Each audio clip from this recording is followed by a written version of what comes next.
Hello everybody, welcome to another video. Today it is the 13th of April.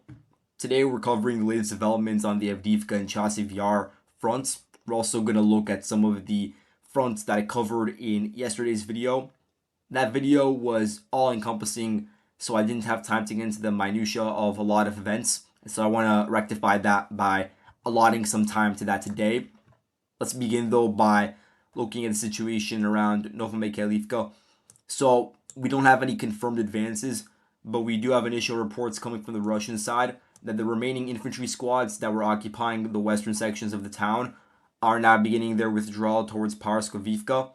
So I don't know if that's true, but I will say that if there are any troops left in these streets over here, that is an extremely difficult state to be in, simply because you have all of these Ukrainian forces concentrated in a very small area where the Russian forces could just focus all of their firepower. So, for instance, we have Su-25s that are operating near the line of contact around Novomykhailivka being filmed more regularly now.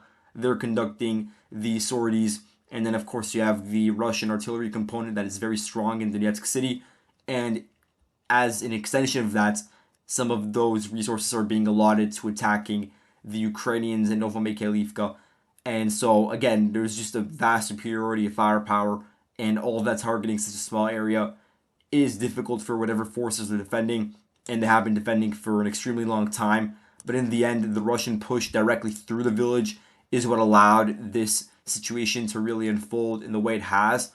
But that's not to say that the Russians have not taken advantage and will in the future take advantage of the flanks.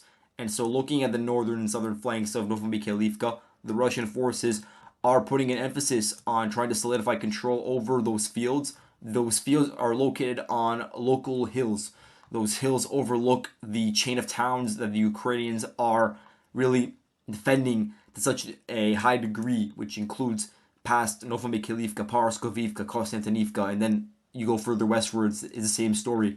And so the Ukrainian line over here, in essence, in between these two green parallel lines, it is on a local depression that is overlooked by these hills that I'm marking over here in these red rectangles. The Russians are in the process of taking over, and also on the southern flank where the Russians recently intensified attacks. And so the Russians are looking into the future, seeing how they can utilize these two red rectangles to get, of course, vantage point firing positions that could target whatever Ukrainian forces are retreating, target their logistics and connectivity to Vuhledar, for instance. Vuhledar is along this road going southwards, and that opens up a whole new can of worms in terms of potential Russian attacks and advances in the southern Donetsk front. And so that's just some of the rationale behind the Russian thinking. Now moving on to Krasnohorivka. I did mention this in my last video, but I want to make it more clear what happened around here. And so on April 9th, that's when we saw the initial Russian advances westwards from their initial positions that are located in this orange polygon. So you had, what is it, like a kilometer advance, utilizing armored vehicles, 2 kilometers, and they were able to actually enter into the southeastern corner of the town in an area where you do have these higher rise apartment buildings, and the Russians took advantage of that because it is preferable to be lodged within a supported structure as opposed to some of these nearby windbreaks. And so the Russian infantry, they make their way into these houses. They set up positions on the 9th. On the same day, you have a strong Ukrainian response. You have the Ukrainians sending in 2 vehicles along with infantry that dismounted from those vehicles to begin to clear out and push the Russians out of the locality Krasnohorivka. And so there was a fierce battle, and there still is one going back and forth. I don't know which units are directly fighting in this case because you have 79th Air Assault Brigade and the 80th. 80th was moved in as reinforcements when the Russians initially advanced along this particular road directly to the south of Krasnohorivka. So who knows, maybe they're involved, maybe some of the Azov's battalions are involved in this because they were also around here. Bottom line is the Ukrainians, they utilize artillery, FPV drones, and then on April 10th there was a video they released of an airstrike targeting a Russian infantry concentration in a building, which does verify that no, the Ukrainian counterattack did not fully push out the Russians. And even if you look at deep states mapping, they consider this entire area where the fighting is going on to be a gray zone, so the Ukrainians have not been able to retake it yet. It seems like what the Russians are doing is first they conduct this very narrow advance along a certain corridor, and then they build up all of their future attacks, their future process of solidification and advance around that initial attack that had some success. And so maybe that's what the Russians are trying to do. Maybe it's also to divert attention as they try to put pressure on Krasnohorivka from other directions. But all in all, for now, the situation is the same as it was yesterday. Moving on to the Avdiivka front, we have a very interesting video released by the 25th Airborne Brigade. We saw them being moved in, I believe, like, what was it, January, February of this year, to the Avdiivka front from the Luhansk front, and they've been on and off active on the front line. We've seen some of their videos popping up recently now, and so what you'll see is that in this most recent video, geolocated to this marker over here, they succeeded in destroying a Russian T-72, a BMP-1, and then another tank and armored fighting vehicle. And in terms of geolocation, it's interesting because it is the furthest westwards we've seen the Russians advance from that original organizing point in Tonenke, which is now, that Russian base where all the vehicles pass through before reaching a lot of contact. And so gradually, like over the past 2 weeks, the Russian forces have been pushing westwards and westwards along these fields. Eventually, they did secure control over the local hills on which those fields are located, which is an advantage in and of itself. And then from there, you have the opportunity, of course, to go to the northwest and attack Umansk directly. And that's what we saw also about like a week and a half ago. But now we're seeing the Russians more concentrated on this trench system. And so over the past week, the Russian forces, they cleared it out. A lot of it was due to large amounts of armored vehicles because, they're not just advancing individually. In some of these videos that I've seen from the Ukrainian side that are linked on my map as well, you could see that they're going in groups of 5, 6, 7 in this particular front. And that does yield sometimes high vehicle damage rates, like we saw in this video from the 25th of Airborne Brigade. And other times, it is just enough to push over the edge one of those vehicles to reach a certain key target and then dismount troops there and then allow it to be taken over with the fire support from those various vehicles. And so in this case, what we see is there were infantry that dismounted and have now secured this trench system. But the downside for the Russians is that the Ukrainians did not sit idly by. They sent in their drones, FPV strikes on the vehicles as they're moving. And once some of them were disabled, they dropped grenades onto them to ensure that they were destroyed and to target the various Russian infantry in the region, causing deaths to them as well. But this also gives us an idea of where the current line of contact is, where the Russian forces are taking control and taking advantage of the vacuum that was created by the Ukrainian loss of Tonenke. Now that the Ukrainians are being pushed back to this new line that runs along the road from Umansk to Novokalynove, the Russian forces are securing the fields to the east of it, which allows them to now get positions north of Novokalynove and get closer and closer to the defenses around Novomykhailivka, which are not well built. You could see on the map there are simply not enough defenses built around this village to make it a long-term defensive node. And at the same time, by virtue of capturing these trenches, there is no more Ukrainian sort of like organized defense that could be used to hold up the Russians. So now they have free reign to reach the southern outskirts of Umansk, even from this direction. And so Umansk is going to be under non-stop Russian pressure, and that would also eliminate that village from being used as a long-term defensive node. And the issue with Umansk falling first is that then it puts in jeopardy all of the other Ukrainian positions that are currently holding on the front line in this yellow rectangle, because then the Russian forces have this pincer maneuver coming in from this position over here while there's pressure from Vyimvka. And so it does open up a whole can of worms. But looking more specifically at Novomykhailivka, for instance, all of these villages where the Ukrainians are defending, they are located on lower elevation, and that's due to the fact that they're basically located in around streams that branch out from the Vyimvka River. Vyimvka River, I'll mark it in blue, it's over here. And so Novomykhailivka, for instance, is an extension of that, and then also Umansk. The Russian forces, they're getting control of fields that, albeit they're not on high elevation, but at least they overlook these different depressions, and so that also gives the Russians a localized advantage. And all in all, due to this Russian push, it's going to be very difficult for the Ukrainians to resupply whatever forces they have over here, just because you have the river and you have very narrow roads and passes that lead to it. So in the long term, it is not viable.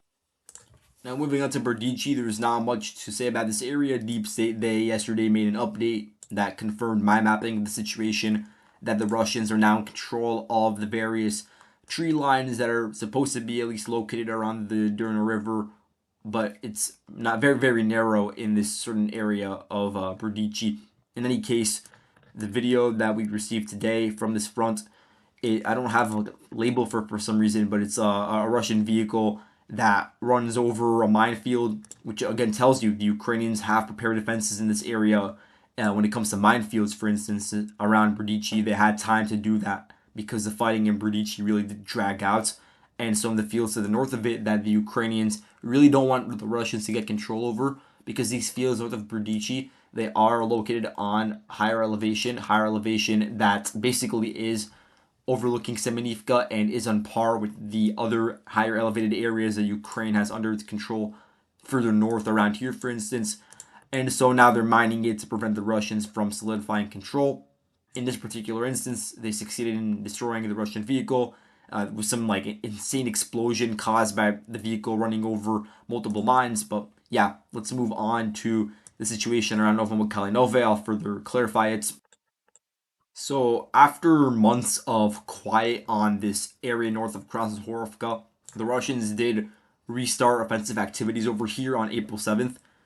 And so the first video that we got to confirm this showed Ukrainian shelling of the Russian facilities, or the Russian controlled agricultural facilities in the southeastern Novokalynove. And then from there, the Russians expanded further north using the help of armored vehicles, then troops dismounted in this forested section over here. And in this tree line over here, marking in red, the Ukrainians, they quickly counterattacked utilizing the 47th Mechanized Brigade on April 8th. Under pretty heavy artillery cover, the Ukrainians did designate a lot of artillery rounds and cluster munitions for this effort. They sent an M2 Bradley, and it made its way to the tree line, dismounted the troops, and they were able to take over that portion of the trench. So you could see that dictated on the map. But on the same day, the Ukrainians released videos of artillery and FEVs that were hitting Russian positions that are located to the west. So there is a bit of ambiguity as to which regions the Russians still control, which they don't.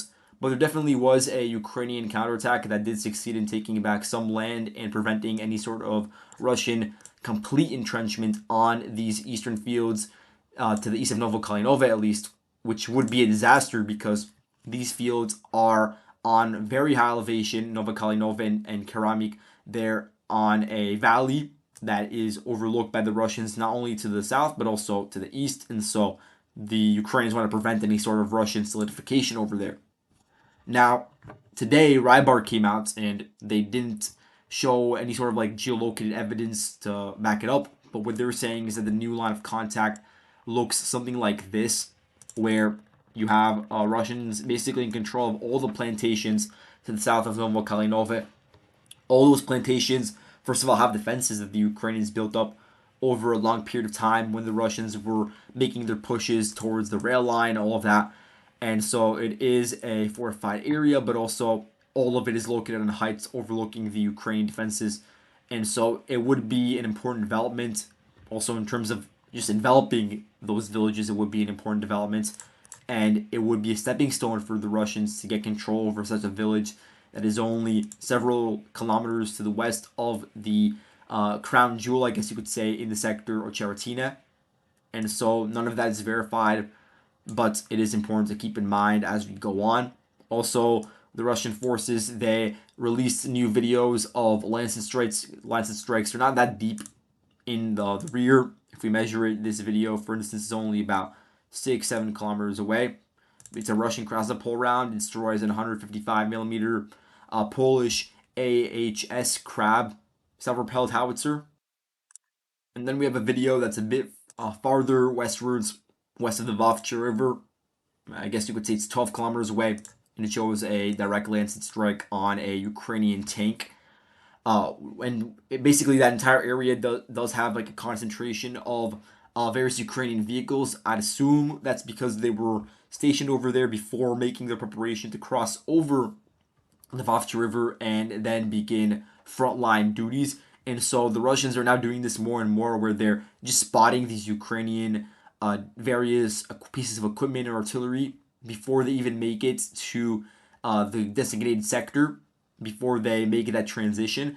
And that's due to, again, a lot of the free reign that these reconnaissance drones are having, and then the Lancet drones as well, and the lack of Ukrainian ability to basically understand that problem, but then will actually fight against it with air defense coverage. And so we're seeing that manifest in areas like this, where a lot of the Ukrainian defenses that are being built up along the Vyimvka River, and whether those be buttressed by troops or by equipment, all of that can now be targeted by the Russian forces on a larger scale, utilizing not just counter battery fire, but more cheaply and more effectively, sometimes using drones. Moving on to the Chasiv Yar front, we do see the Russians intensely bombarding the entire area around the Canal micro district. These attacks are mainly being coordinated by the 99th or 98th VDV division with support from the Russian Air Force. Now they're getting close air supports a lot more than before, with these Su-25s dropping S-8 or S-13 rockets, and then a lot of FAB 250s. I guess it would be 4 a batch each time. And they have, of course, the gliding guidance kits. So just one example of the Russian attacks here. You can see intense Russian shelling of trenches and apartments in the Canal district.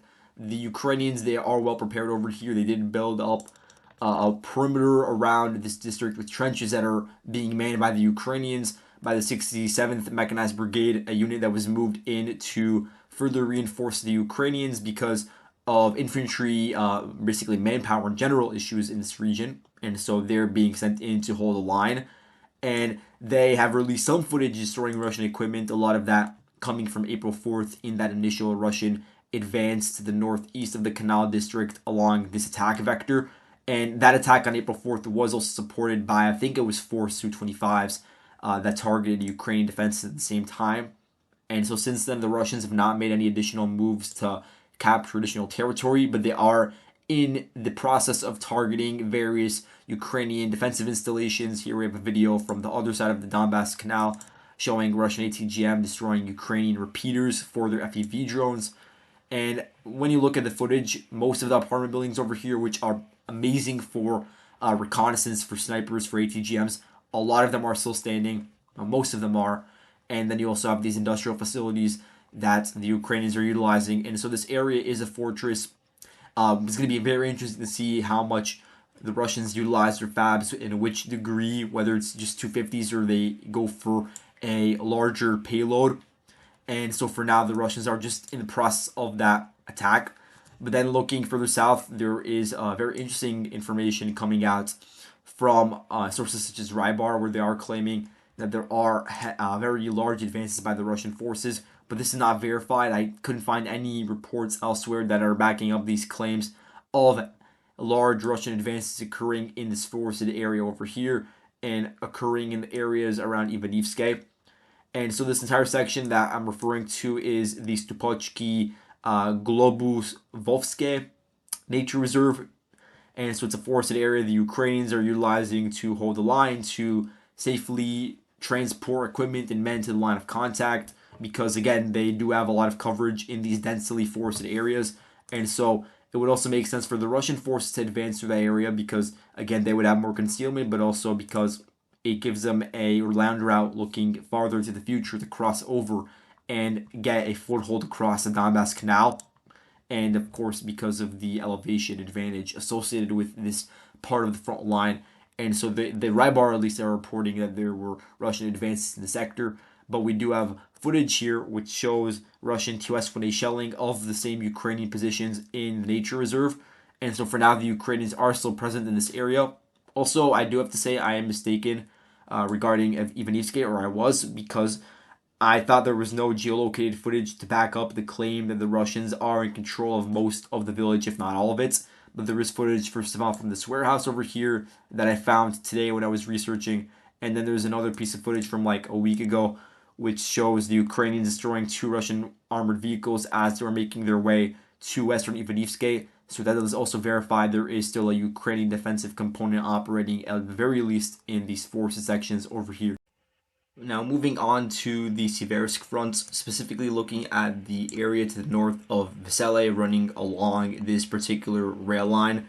We did mention the Russian assaults that occurred over here at the beginning of April in the last video. So what we saw yesterday was this report coming out from the Russian side where they claimed they were able to advance several hundred meters northwards. This was not verified by video proof, but in the same area where the Russian side claimed to have advanced, which is located in this general region around here, we actually got a video showing Russian FPVs hitting Ukrainian troops in dugouts in trenches that are located about 3.5 kilometers to the southeast of the hamlet of Vyimvka and the subsequent fortifications associated with it. So in this area over here, and so you do have various Ukrainian defenses scattered around these open fields before reaching the main Ukrainian nodes around Vyimvka and then also around Avdiivka. And so now the Russians are bombarding that pretty heavily, especially the LPR's 123rd Motor Rifle Brigade. They're doing most of the work over here, and they're advancing along two vectors. The main one is this one, and that's because this entire like field area, basically to the west of Berestove, is located on a ridge that overlooks the Ukrainian defenses in Vyimvka, Avdiivka, and Spirny. And then on the other side, you have a concurrent Russian attack really occurring along this rail line, also towards the area to the south of Vyimvka, but to a lesser extent, the Ukrainians, they're mainly defending utilizing the 10th Mountain Assault Brigade, and in this area over here, you have the 8th Battalion of that unit defending, and then a bit further to the west, you have the 108th and 109th Battalions doing the defending. Now let's look at some of the Russian strikes that have occurred recently. They were actually released on camera, so there was a drone, reconnaissance drone probably, that was flying directly above the city of Zaporozhye, a massive city. You know, it's pretty deep into the front line. Like it's on the front line, it's dozens of kilometers deep, and so there should be some level of air defense coverage for such a key city. I believe the sixth largest city in Ukraine with 700,000 people living there, and again, massive number of industrial facilities and logistical hubs.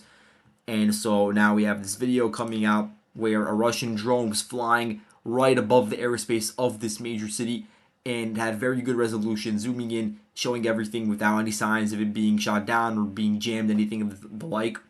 And you can see how the drone, it shows how there are glide bombs, several glide bombs, I think like 3 or 4, that hit the Motor Sich plant.